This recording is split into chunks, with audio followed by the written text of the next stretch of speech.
Y bueno, continuamos con esta segunda parte de este video donde explico el origen del conflicto entre Israel y Palestina. Les decía yo que en esta guerra árabe-israelí de 1948, tras la fundación oficialmente del Estado de Israel, se generan las consecuencias. Parte de las consecuencias son miles de desplazados palestinos a otros países árabes de la región. 70 años después, pues ya son millones los descendientes de esos árabes desplazados, son más de 5 millones de desplazados palestinos.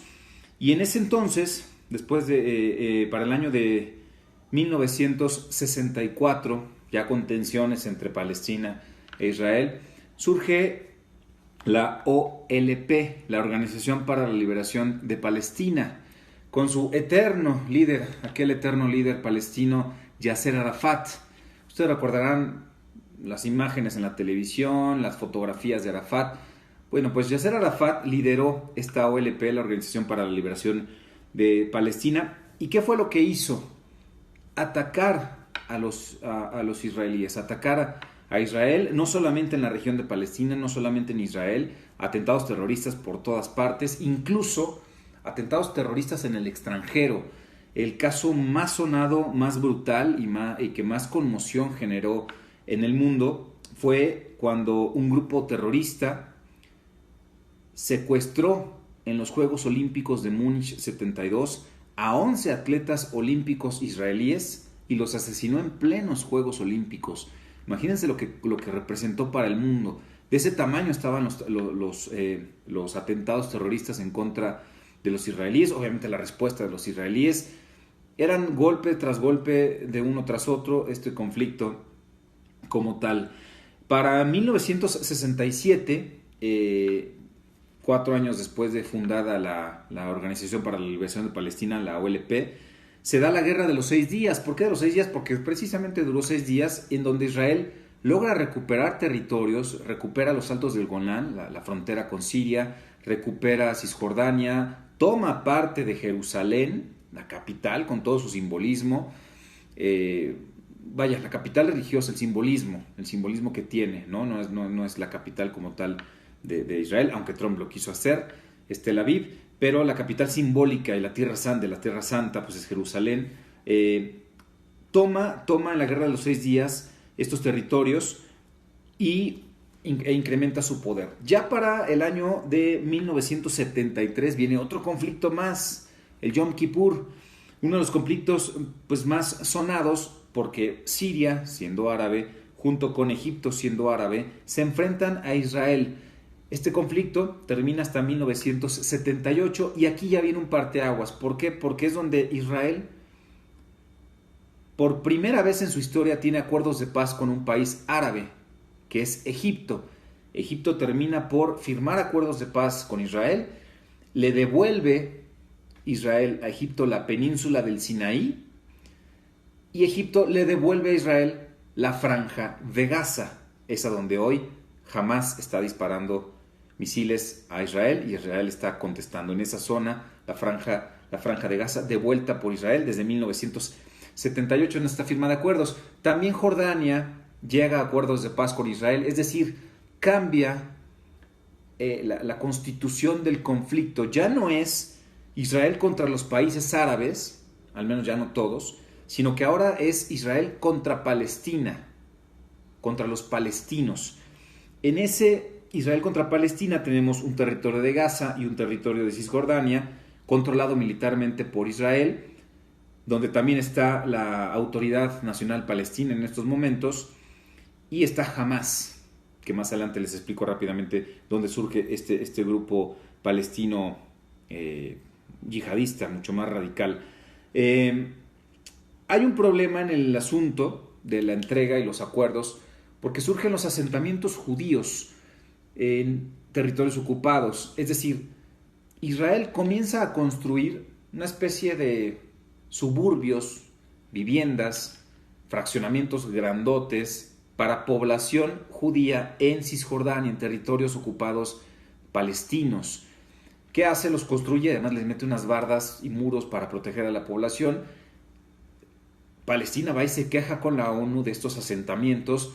Incluso la ONU los cataloga como ilegales, porque si ustedes revisan en los acuerdos de Ginebra, en los acuerdos de Ginebra no se permite que un país lleve a su población a otra región donde no es propietario. Sin embargo, aquí la excusa que da Israel es que pues yo llegué ahí y nadie te ha reconocido tu territorio como Palestina, así que no es un territorio reconocido, por eso yo llego y me instalo. Eso es lo que ha dicho Israel. Ha dicho que es pues la tierra prometida. No se ponen de acuerdo ni palestinos ni israelíes. Estos asentamientos, la gente que vive en estos asentamientos, se les conoce como los colonos. En estos años de conflictos, imagínense la tensión de vivir en medio de un fraccionamiento, ciudad, suburbio amurallado, sabiendo que atrás de esas murallas hay gente que te quiere, en muchos casos, matar o si no, violentar. Es decir, lo difícil que debe ser eso, vivir en esos territorios ocupados. Ahí viven los colonos, que son ciudadanos israelíes.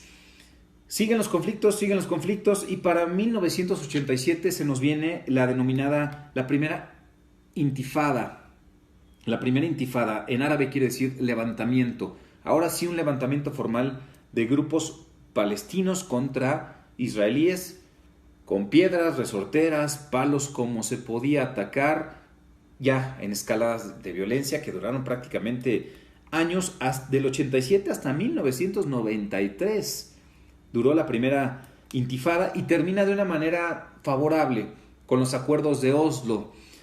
Quizá los acuerdos de Oslo quizás sean los acuerdos de paz más importantes de la región y quizá es lo más cercano a la paz que se ha logrado entre Israel y Palestina. Con estos acuerdos de Oslo nace ahora sí la Autoridad Nacional Palestina, reconocida por Israel, y ellos a su vez, la Autoridad Nacional Palestina, reconoce al Estado de Israel. Es decir, los dos se reconocen, bajan las tensiones y deciden empezar a pactar y a resolver los conflictos y los territorios y demás, con un concepto que se llamaba paz por territorios. Es decir, yo te entrego territorios y firmamos paz, ¿no?